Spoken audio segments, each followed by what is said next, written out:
Okay, here's a quick video on how the driver rates work. First, you need a driver. So I'm going to go and I'm under vendor users, under vendors. We're going to create a user and we're going to choose the vendor that we want to create the user for. And so we're going to use our trucking company. We will make a email address.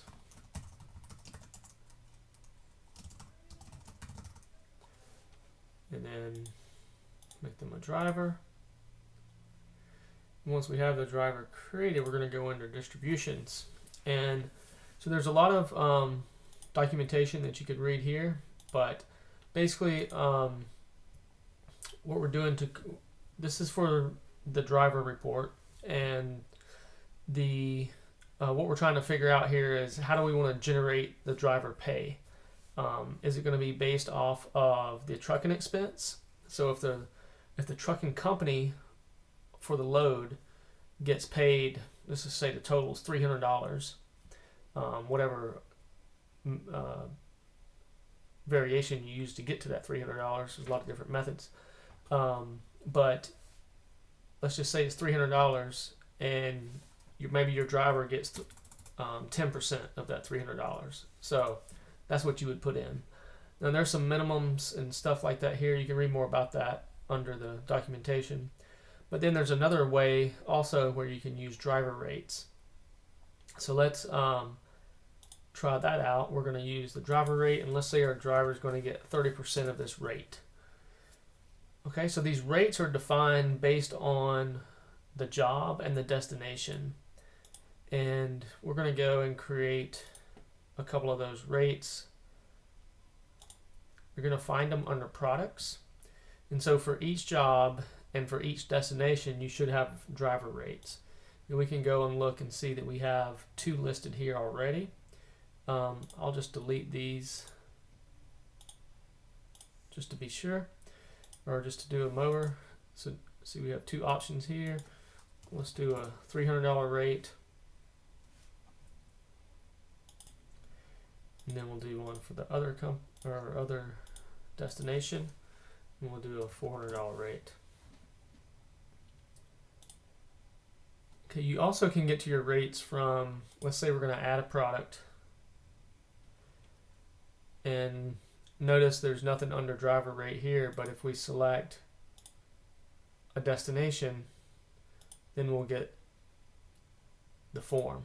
If we've already entered that same destination, it's going to recognize we've already have a driver rate for that destination, so we don't need to enter one for there. But we could edit if we wanted to. We could make it 405, for example. Okay, once we get the rates in, then we'll enter a load.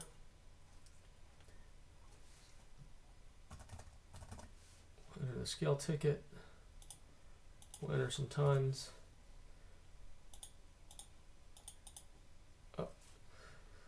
Of course, we got to have a trucking company selected, and we don't have a trucking company on this product, so I'll go set that up.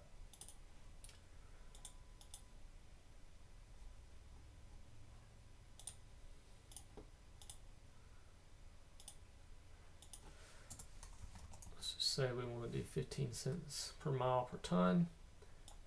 Let's make this a little more realistic.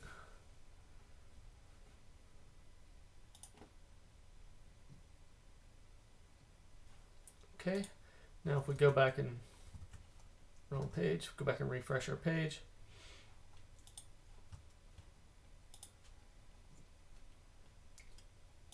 I guess I didn't have that tab open.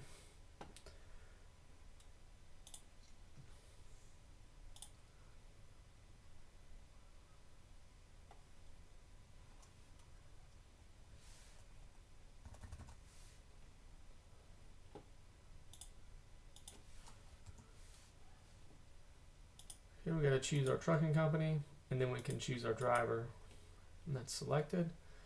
We can save the ticket. And now we should be able to go create our driver report.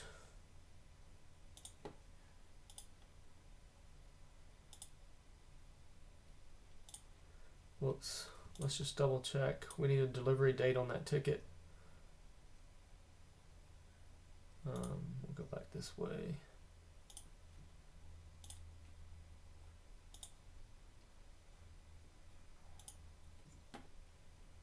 Okay, sorry. Yep, it's 11/18.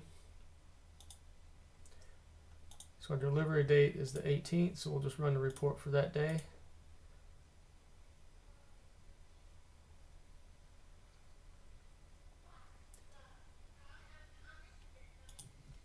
Okay, so you can see here's the information on the load, the delivery date, the ticket number, what we deliver, the job, and the amount. We go ahead and calculate that on this report because you may have some drivers that are getting paid differently. So we put everything here on the report. And then you'll see here's our driver percentage. And then this was the driver rate, $405 that we selected for graphic packaging in Queen City to this destination. And so the driver pay is equal to the driver rate times the percentage.